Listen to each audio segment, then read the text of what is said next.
from the My Martinal's house. Thank you, sir.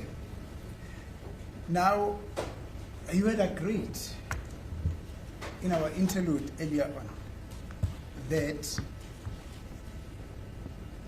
your first interaction with the police on this matter was in 2019. So, Athi-ke uzovumelana naye ukuthi ze ngesikhathi boqala ukusebenzisana namaphoyisa noma mhlawumbe ukukhulumisana namaphoyisa ngalo leli cala leli wakhulumisana namaphoyisa-ke ngomnyaka ka-2019 ngabe kade ngasinjalo yini? kunjalo. That is so. Thank you. I'm going to request you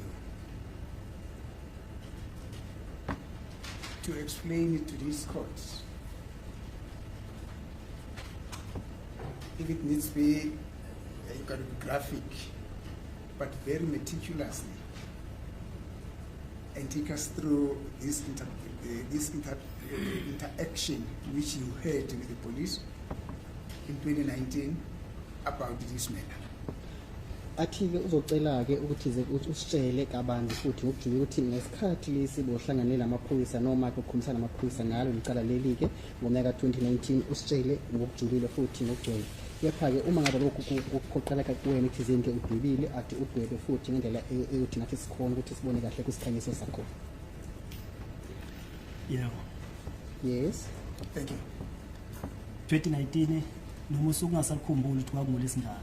During the year 2019, even though I can't recall the exact day, Sasihleli phambi kweshop eThembisa. we were seated in front of the shop in somewhere around Tembisa, in Tembisa, Sise eVusimuzi lowish lapho. under the Vusimusi section or location. Kwavela imoto eyimpendulo eyikhumbi ivulwe sliding door. Sawa left. A taxi approached, in Pendulo, kind of a taxi approached, and then the sliding door on the left side, it was wide open of the taxi. Now you say you were seated. With who were you seated? Manje uthi zebe ngihlezi laphayana ngabe uhlezi nabobani.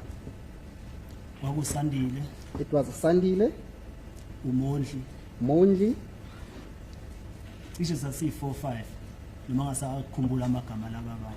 I think we were 4 or 5, even though I cannot recall the names of others.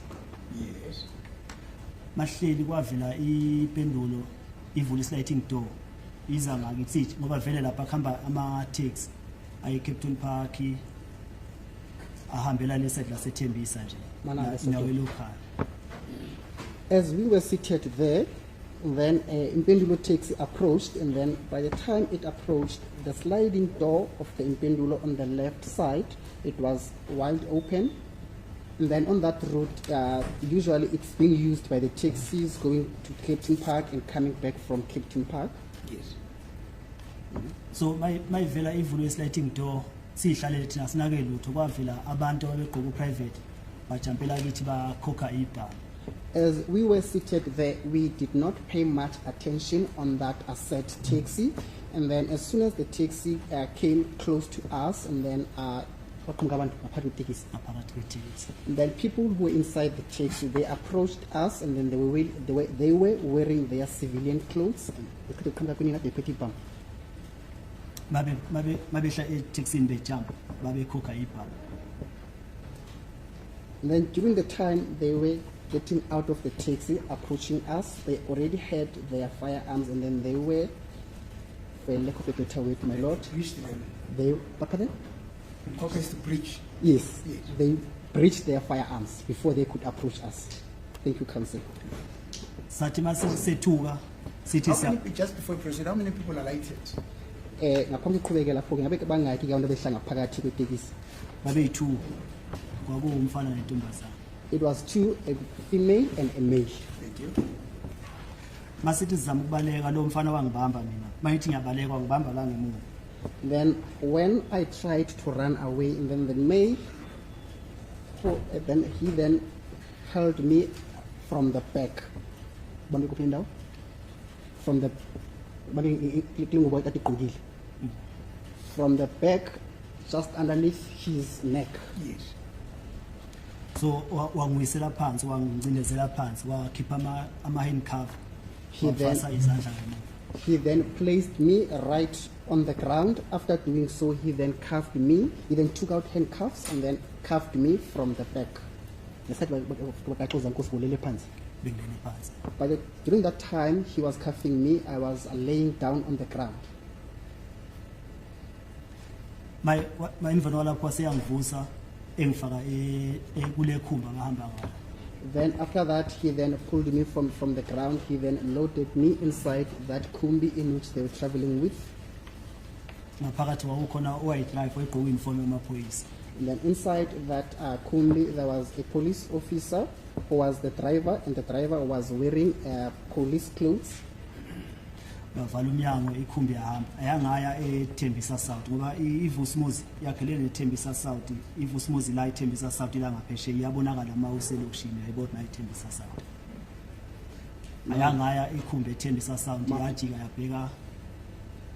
My apologies, counsel.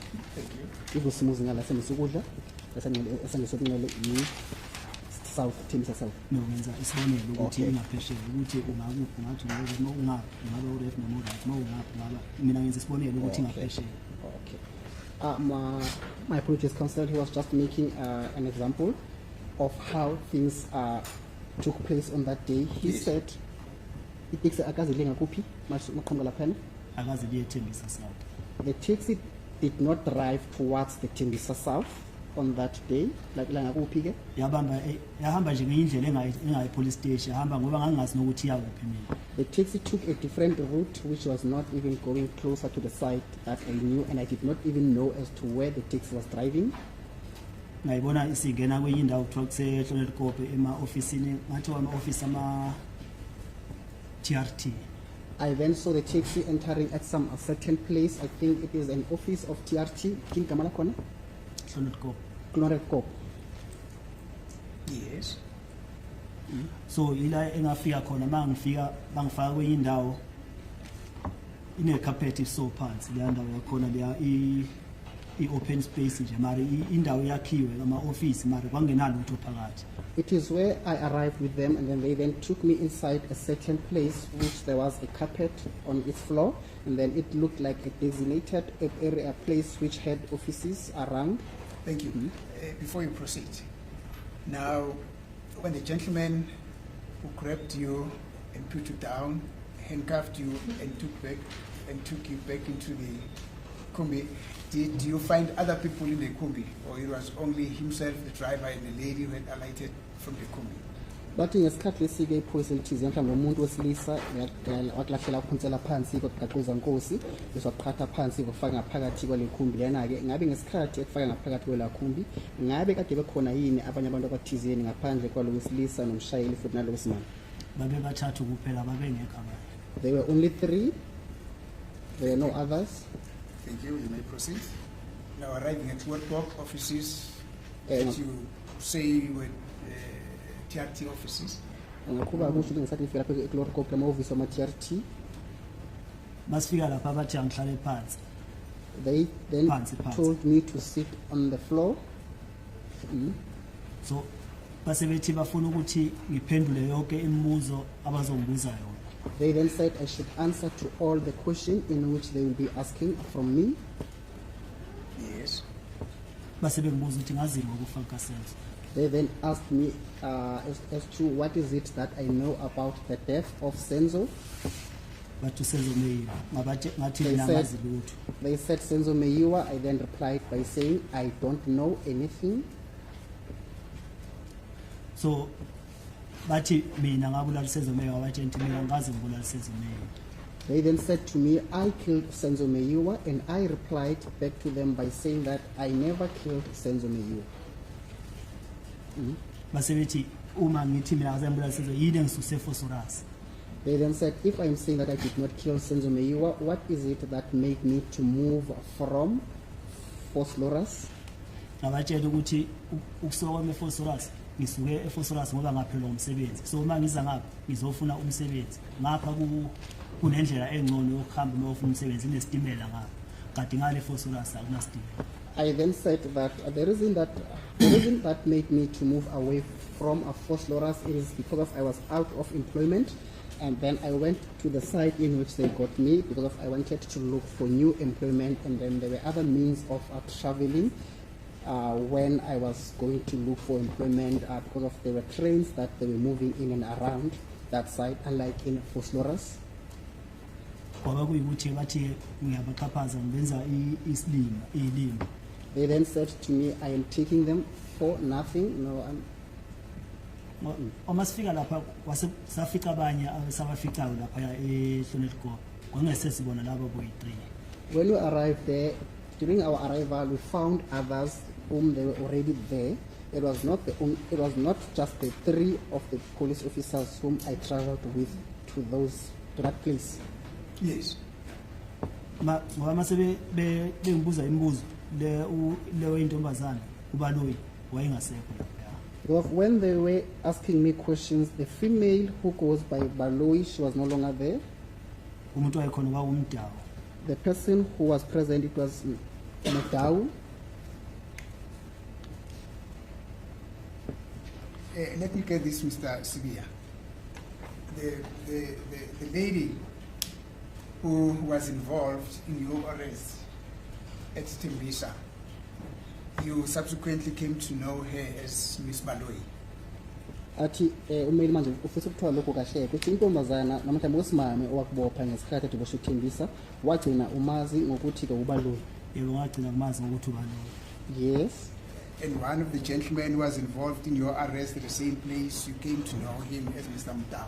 Athi futhi ke oyedwa ke walabalisa kade bekhona ngesikhathi kade boshwa lapha eTembisa naye wagcina umazi ngokuthi ku uMdau. Agcina kumazi ukuthi uMdau.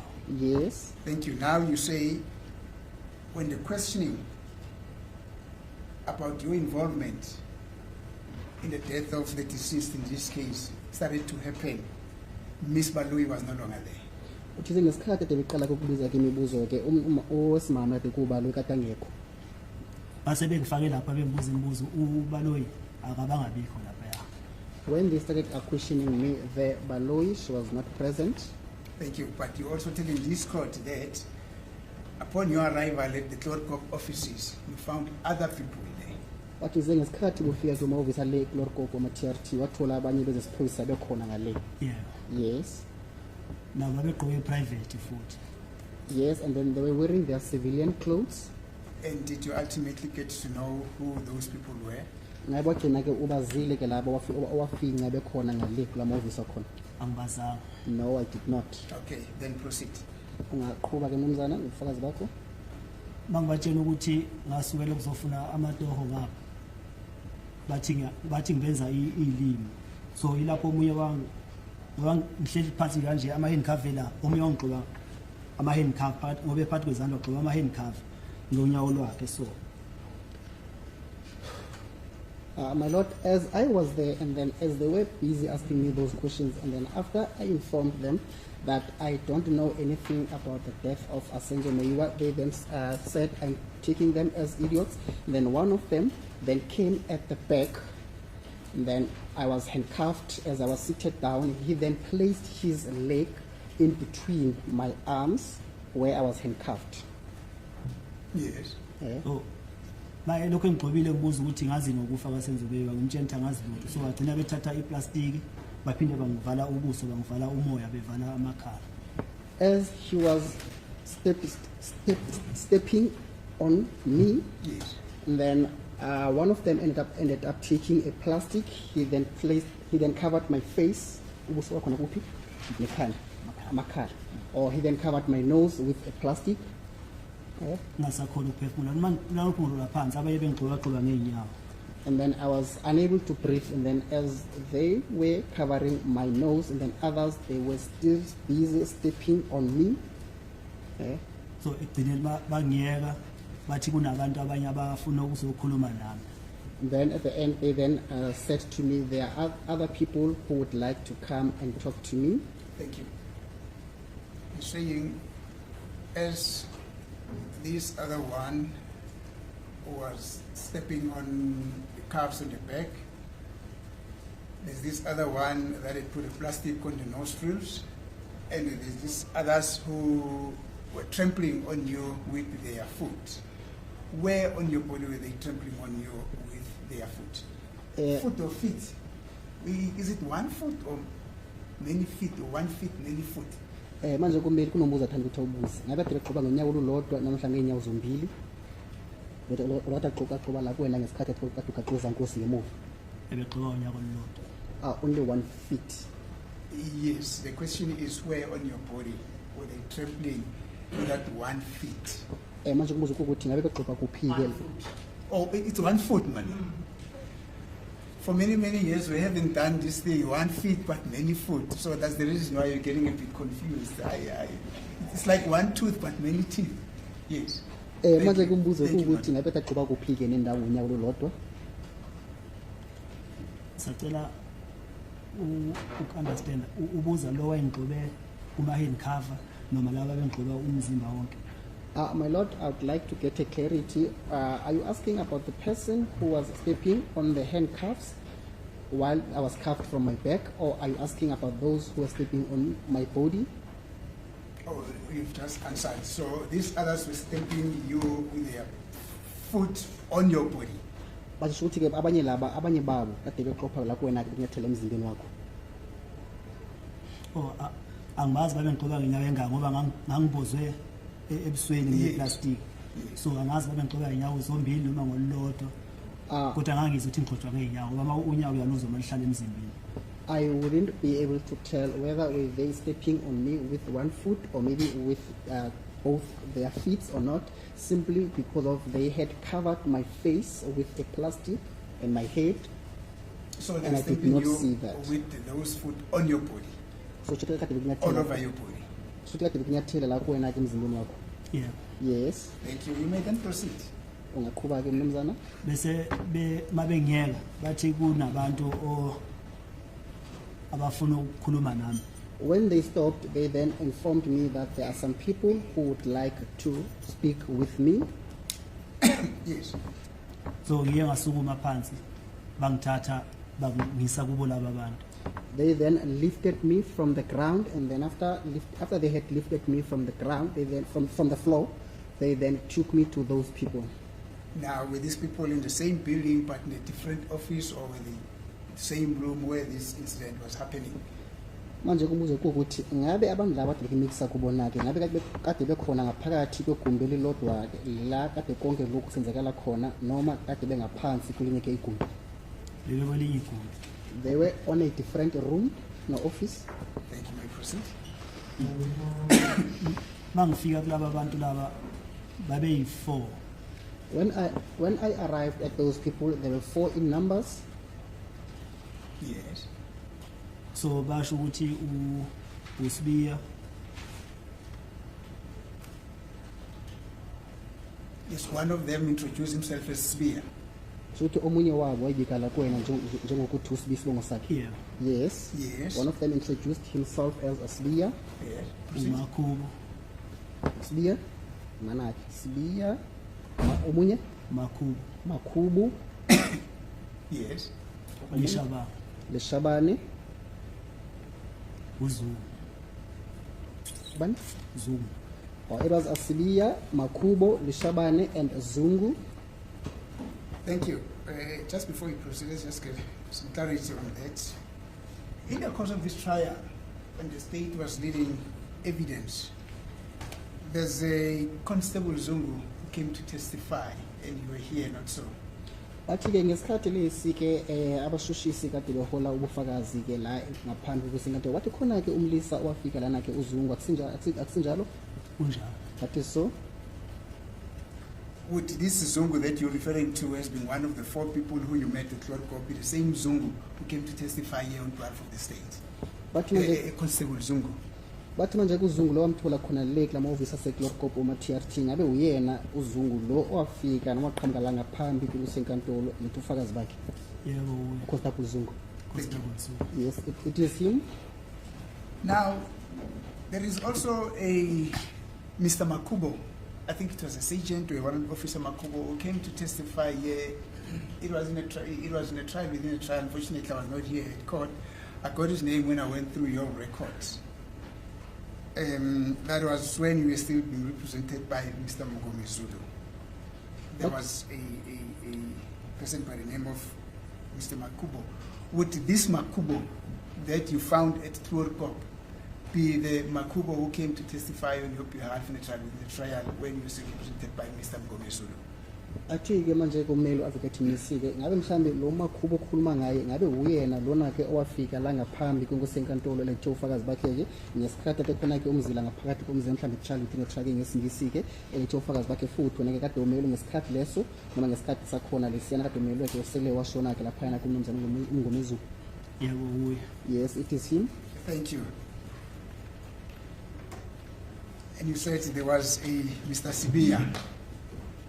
It is kade khona kumnumzane Or there was also a person who introduced him or herself as a Sibia. Was it the he or she, this Sibia? manje-ke lo muntu othizeni wazazisa kwena mhlawumbe wayibika kwena-ke ngokuthi-na-ke kusibiya isibongo sakhe ngabe mhlawumbe kade kuwumuntu wesimame noma kade kuwumuntu wesilisa? Bekuwumuntu wesilisa. It was a gentleman. Hey, uSibia kwangathi usengakafika ukuzotestify lana ngisho. I'm sorry. This I haven't seen in the record a person by the name of Sibia coming to testify. That's all. Athina kusikutshakala ngokuthi-ke uSibiya kafikile la ngaphambi kwenkosi enkantolo elethe ufakazi bakhe kusenjalo yini? Yebo akafika. Yes, he did not come Thank to you. testify. And you also, there was a Lishabane. Is it a he or she? Athi futhi ade khona-ke omunye ade owayibikisa kwena mhlawumbe wayibika kwena ngokuthi uLishabane. Manje-ke uLishabane kade kuwumuntu wesilisa noma kade kuwumuntu wesimame? Bekuwumuntu wesilisa. Lishabane was a gentleman also. Thank you. Now you've been taken to these 4 people. You may proceed to tell the court what happened as you interacted with these people, if there was any interaction with them. Manje-ke uthi bakunikisa kula bantu abade beba u-4 ngabe yini eyenzeka ngesikhathi kade uhlangane nabo laphayana uma ubusase-Tluorkop? Bangibuza ukuthi ngazini ngokufaka senzo nabo futhi. They asked me as to what is it that I know about the death of Senzo. Ngabatshela ukuthi angazi lutho ngokufaka senzo. I then informed them that I don't know anything about the death of Senzo. Thank you. Bathi bona information abayitholayo bathola ukuthi mina nginesandla ekufeni kasenzo. They then said, pertaining based on the information in which they had received, they then said, I do have a hand in the death of Senzo. Yes. Ngabatshela ukuthi mina angazange ngabulala umuntu nje. Angeke ngibe nesandla ekufeni komuntu. I then informed them that I have never killed anyone and I would not have a hand in the death of anyone. So bangikholwa ke lokho engangisho noma bagcina bengithatha ama fingerprint bathi bazongibeka e-police station. Uma kuyikuthi ama fingerprint ami bawathola ukuthi ayahlangana nalama fingerprint abawafunayo bazoza ukuthi angisazi uma kuphamole kungulesine noma awulesihlanu na bathi bazoza enzukwini beze e-police station lapho ngizobe ngikhona khona bezongicharge. Bathatha bakunikisa ngaphansi kweqiniso amaphoyisa namaqala athatha ama-fingerprints iqala. Bathatha ama fingerprints. Okay, firstly, they lifted up my fingerprints. No, my fingerprints were taken. After them taking down my fingerprints, they then informed me that should they find that my fingerprints link with the case in which they were looking me for, they would then come to me, and then I think it was on a Thursday or Friday, they then took me to a police station. Okay.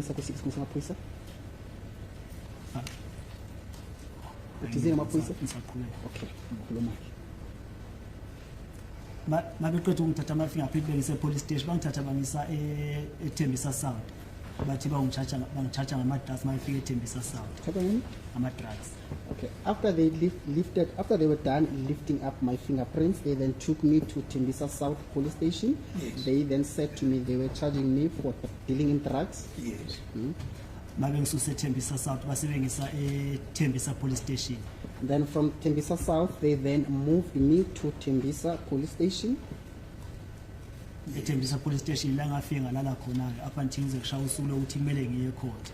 Then that is where I was detained. No, that is where I slept up until the day in which I was supposed to appear before the court.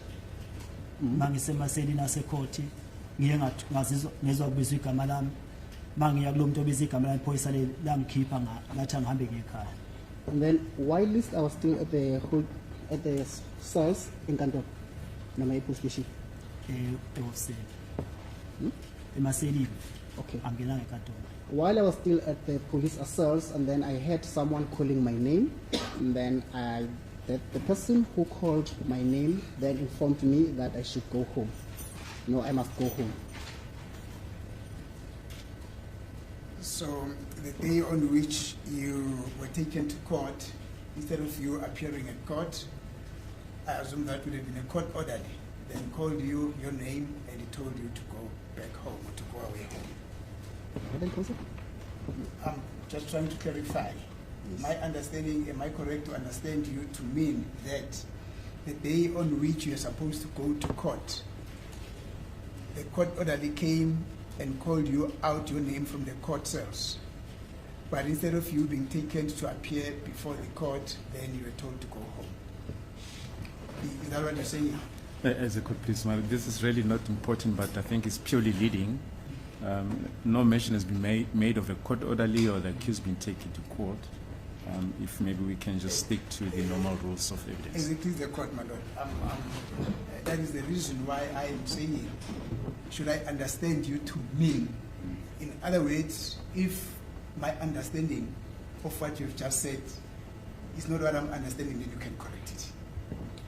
Athi-ke umele mangabe mhlambe ngendlela akuzwisise ngayo kuyona ke indlela eqondile wena bowufisa ukuthi akuzwisise ngayo kumele ukuthi umlungise lapho-ke uthize ngesikhathi kulapha ke emaseleni kwaqhamuka iphoyisa ke lakubiza ngesikhathi lebelibiza ngalo belingabiza ukuthi uqhamuke ngaphambi kwenkosi yenkantolo kuyakuphakela kubiza ukuthi lakudedela wahamba wayekhaya noma kwenze kanjani. Nangibiza ngaphuma eselini la ungikhipha ngendlela ephuma lathi ngihambe ngekhaya akazi ngize ngihambe ngiye court. When the police officer called my name, he called my name, no, she called, the police officer called my name, and then during that time, the